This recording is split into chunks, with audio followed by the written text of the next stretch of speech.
Hey gang, Kevin here, Life22, and we're going to dive right into a Sunday morning special. So it's been a hot minute, right? I know most of you guys were like, wow, we're listening to Kevin 5 days a week. That MFR is putting out stuff. He's getting you content every single morning. And you know what? That wears on you. But that wasn't really the reason per se. We just a lot of other things going on. I run 4 businesses, yada yada, which will get me into my next point, right? So I run 4 businesses. I have rental properties. I work a full-time job, and then like this is my this is kind of my hobby. Eventually, it will be a business. I mean, given that we are the only video news channel in Olean. And also, this is just like any channel, right? We don't just produce the news. We also have, eventually we'll have a sitcom starring Kevin. And then with all the kids being sick and then getting me sick, one of the kids had to go to the hospital. I had to go with him. And I know how much all of you know how great hospitals are. It's better in America than it is in foreign countries, where you're in Europe and it's like most people are giving birth in the waiting room because it's 6 weeks once you get to the hospital to get seen by anybody. At least here it's only 6 hours, sometimes up to 16 hours, but it is what it is. So just dealing with life, man, and just trying to get you at least your motivational Mondays. I've been listening to the council meeting. Some things have struck me, but it wasn't really anything that I wanted to just go out of my way about. We did the support for Officer Boone out there a couple Fridays ago. So I just wanted to give you that kind of update. I try to keep updates for the end of the show, but with all the things that I have going on, I have been still trying to book and readily book guests and interviewees for the channel. And one of the big interviewees for the channel is obviously the alderman races. The mayoral races are coming up, and the school board election. And the school board election is coming up before you know it. It will be here Tuesday. So I wanted to go over with you a group of things that I've had on my plate. Oh, damn. So it's Tuesday, May 20th, between 7 a.m. and 9 p.m. in the music suite of the Olean Intermediate Middle School. And that is located at 401 Wayne Street. Now, because of the upcoming races, I wanted to talk about this, and I know that some of the candidates have been bugging me because I was going to do a non-biased interview with each and every candidate, and then I'm going to give you my take on all the candidates, and then I'm going to give you Kevin's picks. And that was kind of how it's going to go. That's how it's going to go for the alderman races as well. But so I just wanted to the school board races kind of got a little weird, right? Because they're average Joes and they're not really politicians, or at least they're not supposed to be politicians. At least that's how the mindset is. The problem is when you're running for any kind of election, it's automatically political because elections are political, right? Elections are politics. It's just, you don't elect somebody to office that aren't politicians, right? That's like, oh, but you're a school board member. It's like, yes, but they were elected, which makes them a politician. It's like, things that live underwater are typically called fish, right? Like, it's like, well, so one of the big things that we have going on is with the upcoming school board is I was reached out to by one of the candidates, and that's what sparked me to, oh man, I better get on hold of all the candidates. And it was very early in the season, and then only one candidate has come on. One had dropped off, and let's go through the list, right? So like we had Husselstein and a couple, I think there was 1 or 2 others that were talking about running. They got petitions pulled, and then they just never ran. Or they never pulled petitions. They talked about it. They reached out to me about it, like Levi had reached out to me about running, asked me questions. I told him where to get permits, and he was going to, and then he took a promotion at work, and it's not going to be in the cards. And Husselstein, I heard, since dropped out. Tim Sherlock jumped in the middle of the post petition time, and he's a candidate, and he came on the show, and you can watch that interview. I'm not trying to give people softball questions, but I'm also not trying to jump down people's throats if they have differing opinions than me. So that's why I want to do the non-biased interviews. But I want to be kind of like I want to be a little tough on people, but I don't want to let it be so biased. But you can't pull bias out of a like it's otherwise, if anybody can pull bias out completely, then what's the difference between an interview with you and the next guy, right? Because you would just be completely, an automaton or whatever just some generic guy, right? So, but yeah, so one of my my points was that we gave everyone ample opportunity to get on the show, and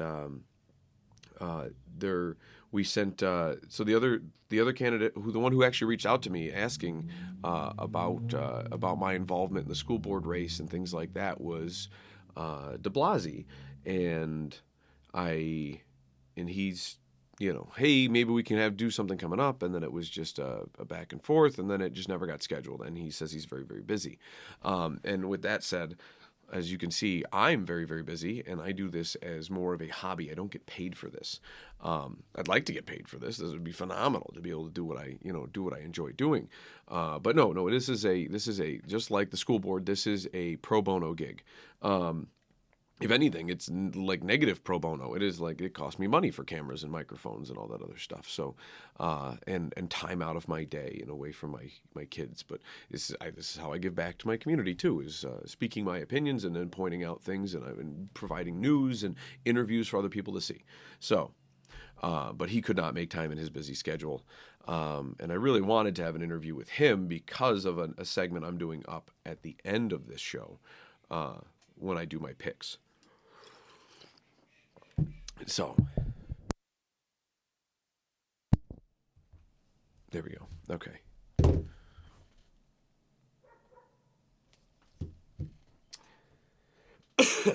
So, the other three candidates were running as a team. It is Young, Calby, and Malik. And I've reached out to each and every one of them via email and their Facebook pages with follow-ups.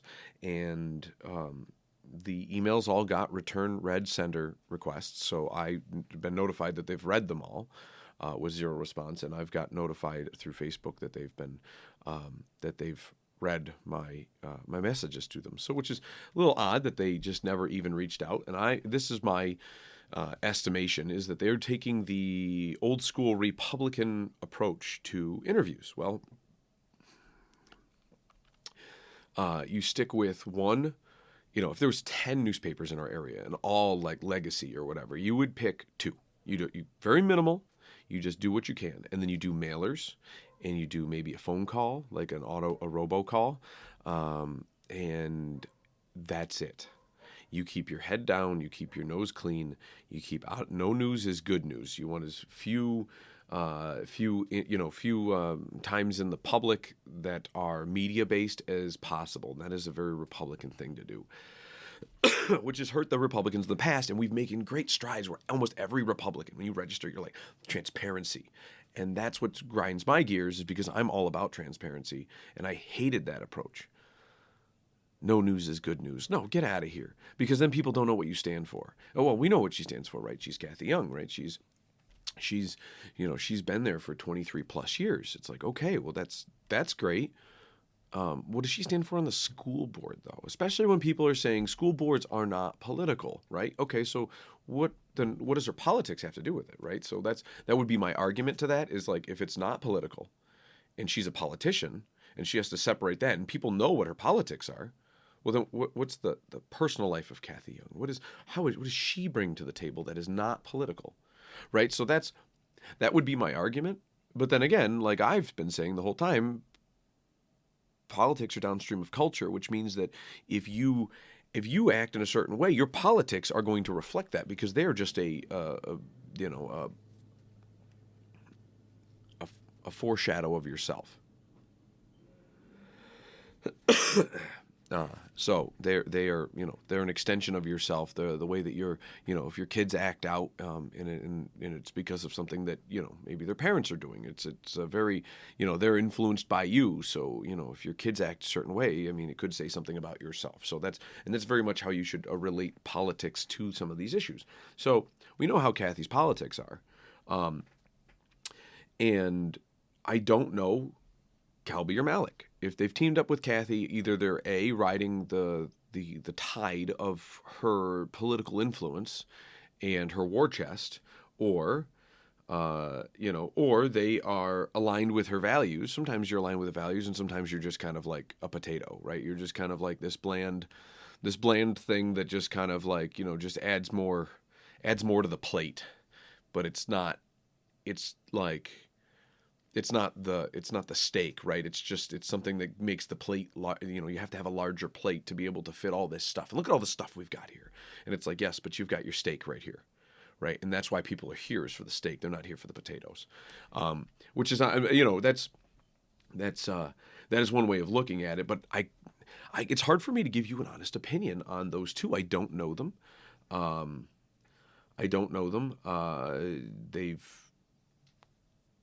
My assumption is it's their silence is a declination of an interview, and we've got like 2 days left. So I don't foresee any of them reaching out for a last-minute video interview.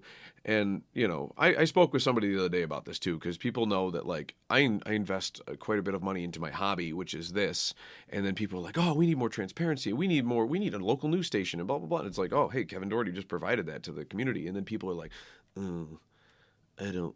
And it's like, well, and then you have all these people like similar, like you go to Republican anything. They're like, we need more of this. We need to support local businesses, regardless if they're a newspaper, to a television channel, to a restaurant, to this. And all sides are saying that. And then you get this like resistance, like, well, I don't want to go talk to Kevin. Well, I mean, you're running for public office. Like, I take that approach that like, when I was an alderman, if any constituent said, I need you to talk to me, like, come to my house right this moment. And sometimes it wouldn't be right this moment, right? Like, you can't command that of other people. But I have an obligation to visit with you, whether it's drink a coffee or have lunch or whatever, or just stop by your house and talk to you. I have an obligation. You've requested for your politician to show up, and like, I'm sorry that at Kathy's level prior that she couldn't do it for hundreds of thousands of people to do that. But she does have an obligation at some point to do something similar. And that could be just send an intern to go discuss Kathy's plans, right? Like but you have that obligation upon request to do that. And the school board is no different because it is political. And you're running for this political office. And so like, whether it was my request to come on the show or it was, Joe constituent to request it, like, I wonder if, somebody like, is she going to do, is it going to be a typical politician thing? They're going to get in office and then you never hear from these people. I've seen it with aldermen. I've seen it with school board members. I've seen it with this. And I get it. You have your own lives and whatever else, but then don't run for this office if you don't have the time. Which also gets us back to de Blasio. He is, as he approached me in his first contact, was, we are not on the same side of the political spectrum. I am not as far left as Leo, which is what he stated, but I am not as far right as you. I'm somewhere in the middle, and okay, that's great. I don't mind having a conversation with somebody like that. I was going to say Tim Sherlock is probably a little lefter than left of center. But I would say, as far as like people on the right would go, I would probably be the complete inverse. I'm right of center, probably a little more right than just slightly right of center. I'm not extreme right. There's a lot of people out there that would probably say that, but I mean, if you're on the right, you've seen righter than you. The problem is that they're not as active on social media and in the public as the people that are on the leftist of the left.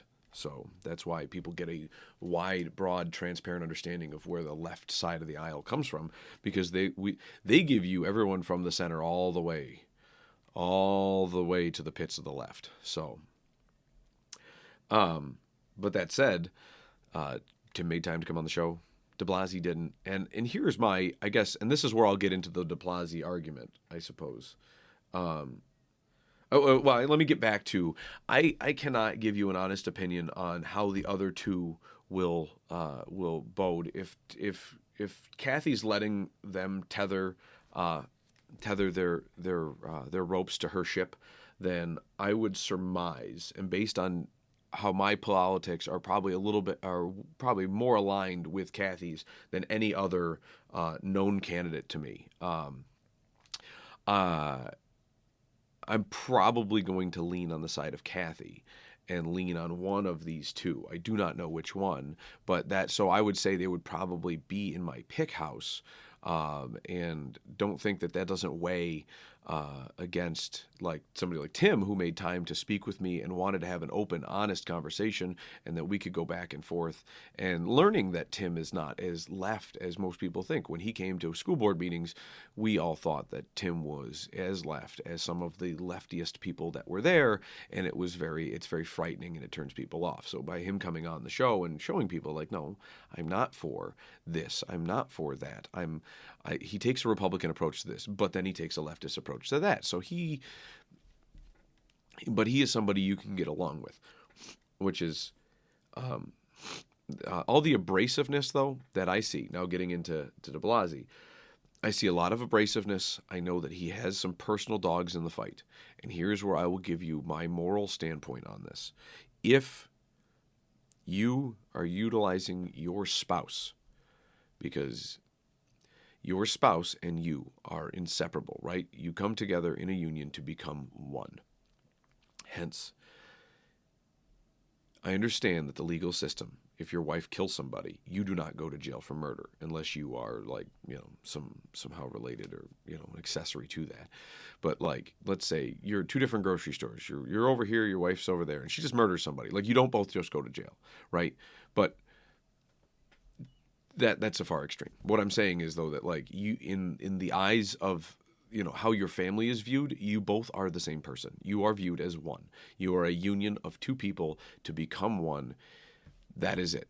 So from my understanding, she's suing the school district for some instance that happened with her child, well, their child.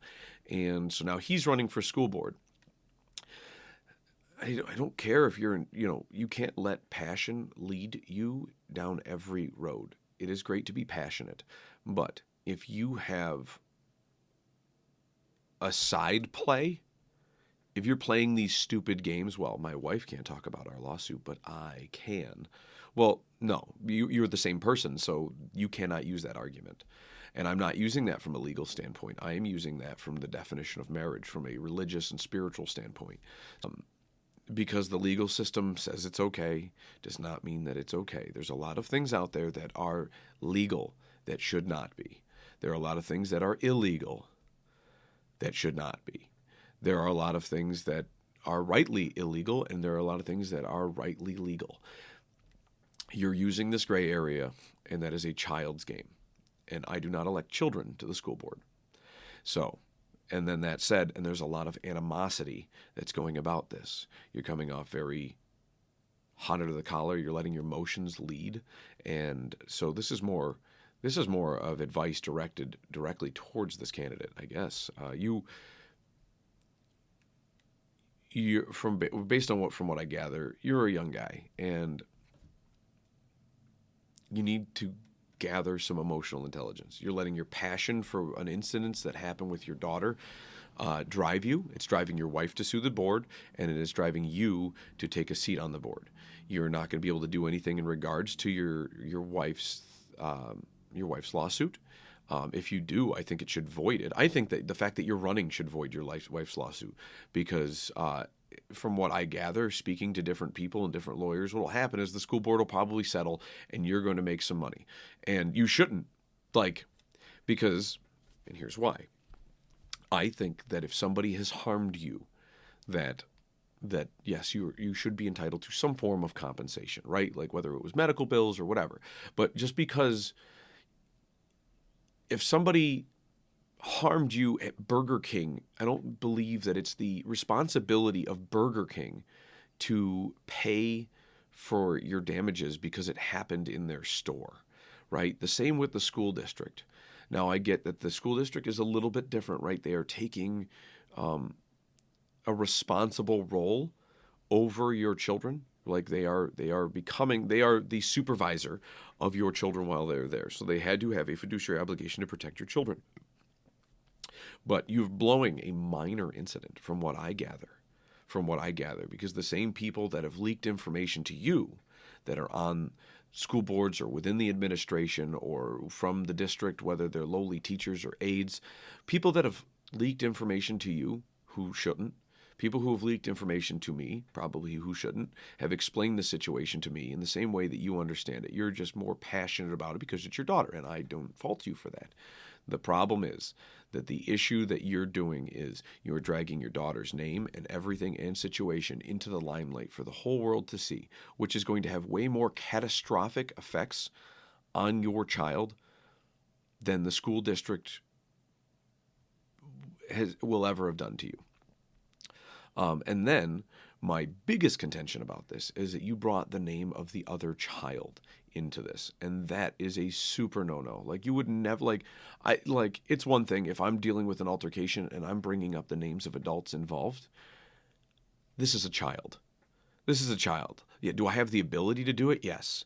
And most of people that watch this channel probably, who know me, probably know that this is true. But people who just don't like me probably be like, Kevin doesn't have a moral conscience. Like, yes, I do. And here's where the moral conscience comes in. You should not ever be publicly talking about this situation when it deals with the children, because those kids have, they're children.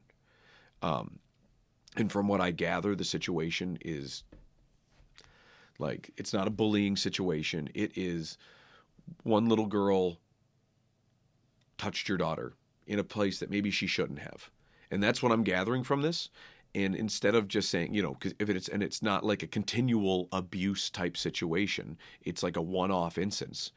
Like, your daughter would have gotten over that because she wouldn't have realized it because she's such a young age when this happened. And my theory would be that there's probably some sexual abuse at home of the other child. So the other child is actually also a victim. Your child just happens to be somebody that this child interacted with. And instead of being an adult about it and being like, listen, we're gonna deal with this in our household. We want the district to be aware. Please go look into this. And now, because you've caused all your mess, nobody is looking into the home of that other child where there may be some sexual misconduct. And I hope they do. And I hope that can get corrected so that child also. So here's the thing, is it's like both children could grow up to be normal functioning adults if the system works how it should. The problem is the system's also working how it should from a litigation standpoint. Now you're suing the district and everything is shutting down. And the system cannot work to go help and stop different things from happening. You're treating this other child like they are a cellmate in a prison where they're both adults and they know what they're doing. No, that isn't. And one person is raping another person. That is not what is happening. That is not what happened based on what I have gathered from this situation. And for the fact that you to just drag all this through the mud, I just don't. I don't think that this is an appropriate stance. I don't think that this is I don't think that you putting your hat in the ring. I don't think, and I think the district probably would have handled things a little bit differently if you had handled things a little bit differently. And now it's becoming a lawsuit, which means that our tax dollars are going to go lump sum your family. And I wish that when you get compensated for stuff like that, there are strings attached to the money. This is to go to counseling and medical expenses of the child and this and that. And it is not to, and maybe some legal expenses, but it should not go to anything else. If you get a pool in your backyard because of this, I think that is a gross injustice. So it's just one of those this. I mean, this topic has been brewing for a while, and I've been meaning to have this conversation right here, and because I want people to know who they're voting for. I wanted to have a conversation with you non-bias, with no bias, so that I could at least get your take on it. But all I have is this, because you blew us off as well, and so the thing that I'm going to do is. I needed to air this. I just think that your actions in this are a grave injustice to the to the system. I think they are coming from a place of inexperience and youth. And I think that when you grow up more, maybe in the future, that you've gotten past the way that you hold yourself and your ability to litigiously sue our system, then maybe you can go through and run for school board in the future. But I don't believe that now is the time for you. Wow. I feel a little bit better. I've been carrying that on my shoulders for a while now. So now for our picks. So we're going to the pick segment of the show. Being a devout Republican, I am going to tether my vote to Kathy Young. I know that's probably no surprise to any of you. And as you probably have guessed, I am not going to be voting for de Blasio, and I'm probably going to push you to not vote for de Blasio as well. My other situation is that I am not going to. I know the theory why they're running in a group of three.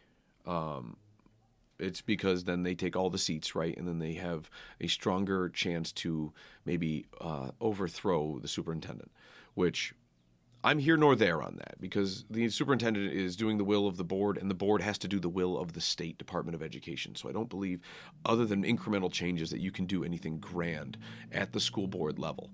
So I do believe there should always be a little resistance to anything in government. Government should not move very fast in one way or the other. Even if it is a corrective change, everything should be incrementally slow. And I think that as long as you're staying diligent in what you're doing in your thought processes, and that you are using your skills to vote and educate the public, that you can incrementally change things back. And so with that said, I am tethering my vote to Kathy Young. I will also be tethering my pick to Timothy Sherlock. I like Tim. He is left of center, but he is going to create some great dialogue, and it'll give a good supportive resistance to Kathy, or they might get along on a lot of issues, which either way, I think that it's great for people to have the dialogue, to explain what they're doing, to explain why they're voting, to have those conversations. And that is one of the things that I do agree with Tim on. And so, and then because I don't know the other two, I will be picking one of them. But really it's just a coin toss. I believe one of them married a friend of mine from high school, and the other one is another friend of mine's wife. It's not his little sister. I think it's his wife. So, I mean, it's really just, it's a coin toss up between the other two. So you have 3 votes, or you could just choose for those 2, or you could just choose. I'm not going to try to sway your vote one way or another. I mean, most people do listen to me when it comes to politics, and I make it does make, I do have some pretty good insight, and I think that today's 30-minute podcast on explaining the situations on who I'd vote for and why makes for you to make a decent decision. So I will be voting for those 2, and then probably a coin toss on who the third would be. And I have explained to you who the third would not be. And with that said, I hope you guys enjoyed this breakdown of the Olean School Board race. Do not hesitate to get out there and vote. If you have questions, if you have concerns, let me know.